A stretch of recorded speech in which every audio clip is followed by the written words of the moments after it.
குருபியோ நமக.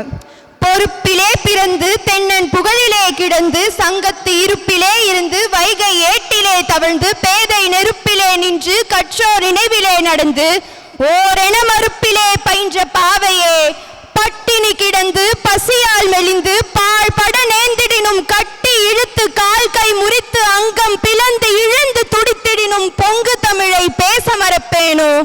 தேனினும் இனியவளே கட்டி கரும்பே கருப்பட்டி இனிப்பே விண்ணை இழந்த என் அன்னை தமிழே முதலில் உம்மை வணங்கி தன்னை விட உயரத்தில் நிற்க வைக்க எங்களை தரணியை ஆள வைக்க எங்களுக்காக முழு மூச்சாய் உழைக்கும் ஆசிரிய பெருமக்களை வணங்கி அறியாமையை சுருக்கி அறிவை பெருக்கி நாளை சூரியனை போல் ஒளி வீச காத்திருக்கும் என் இளம் காளையர்களே கண்ணியர்களே அவையோர் அத்துணை பேரையும் வணங்கி என் உரையை துவங்குகின்றேன்.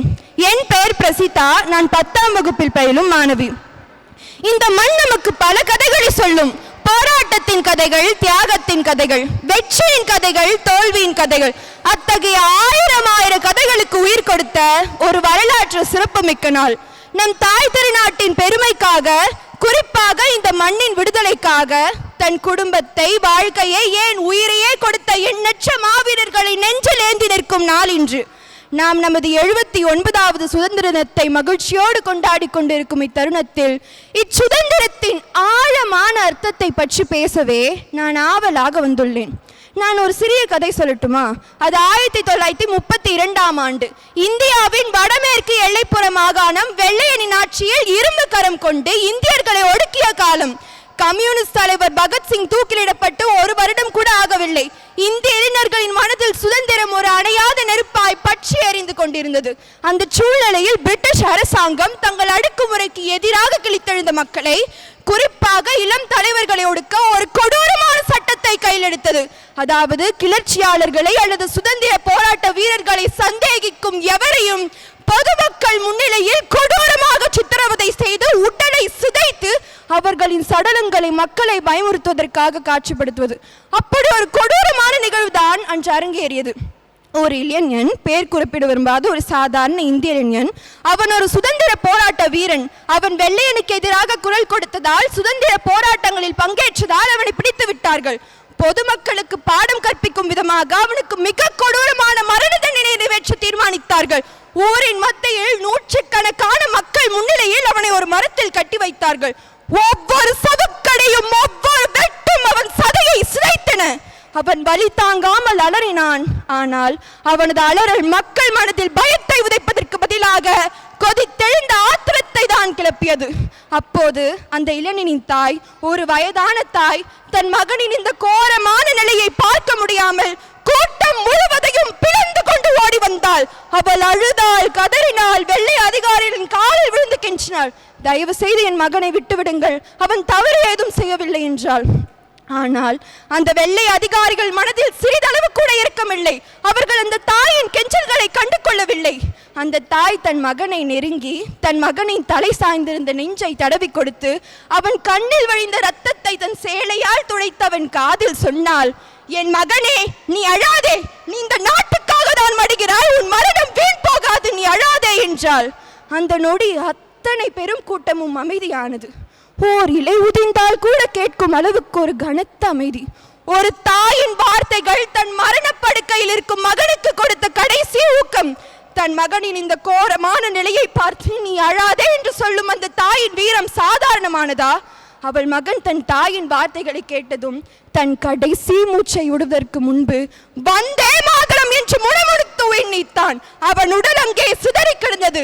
ஆனால் அவனது ஆன்மா அங்கே கூடியிருந்த லட்சக்கணக்கான இந்தியர்களின் மனதில் சுதந்திர தீயை மேலும் பற்றி வைத்தது. ஒரு தாய் தன் கண் முன்னே தன் இளம் மகனை சுதந்திர கனவு கண்ட ஒரே காரணத்திற்காக சவக்கடிகளுக்கு பலி கொடுத்த போது அவள் அழுத கண்ணீர் வெறும் உப்பு நீர் அல்ல, அது இந்தியாவின் இரத்த கண்ணீர். அவள் அனைத்து அந்த குளிந்த உடல் வெறும் பிணம் அல்ல, அது நம் தேசத்தின் விடுதலைக்கு உரமான இளம் பயிர். அவள் அழுத கண்ணீர் வெறும் ஒரு தனிப்பட்ட தாயின் கண்ணீர் அல்ல, அது இந்தியா முழுவதும் அடக்குமுறையால் அல்லாடி கொண்டிருந்த கோடான கோடி தாய்மார்களின் பிரதிபலிப்பு. அவள் அழுத கண்ணீர் இந்தியாவின் சுதந்திர போராட்டத்தின் அஸ்திவாரம். அன்றைய தினம் அந்த இளைஞனுள் புதைக்கப்பட்டது.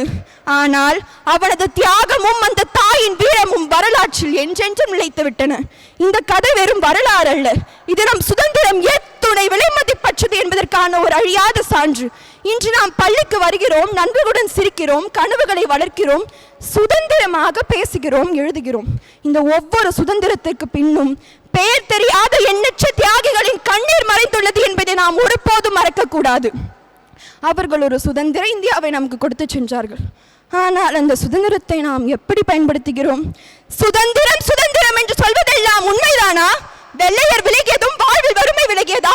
கண்ணீர் நின்றதா? ஊழல் ஒழிந்ததா? மனிதன் ஏன் இன்னும் பிரிக்கப்படுகிறான்? சாதிகள் ஒழிந்ததா? சமத்துவம் பிறந்ததா? கண் கண்ட கனவுகள் கைகூடி வந்ததா? இல்லை கனவுகளோடு கண்ணீரும் கருந்ததா? ஒரு புறம் வட மாநிலங்கள் மதக்கலவரங்கள், மறுபுறம் தென் மாநிலங்கள் ஜாதி கலவரங்கள். இது போதாது என்று லஞ்சம், ஊழல், கொலை, கொள்ளை, ஒரு நாளில் எத்தனை சம்பவங்களை கடந்து வருகிறோம். இதற்காகவா என்று சான்றோர்கள் உயிர் விட்டார்கள்? இதற்காகவா நாம் விடுதலையை பெற்றோம்? இதற்கு ஆங்கிலேயரிடமே அடிமையாக இருந்திருக்கலாம் போல் தோன்றுகிறது. வலிக்கிறது, ஆனாலும் அதுதான் உண்மை. அறிவியலிலும் தொழில்நுட்பத்திலும் மருத்துவத்திலும் இந்திய இளைஞர்கள் வளர்ச்சி அபரிதமாக உள்ளது.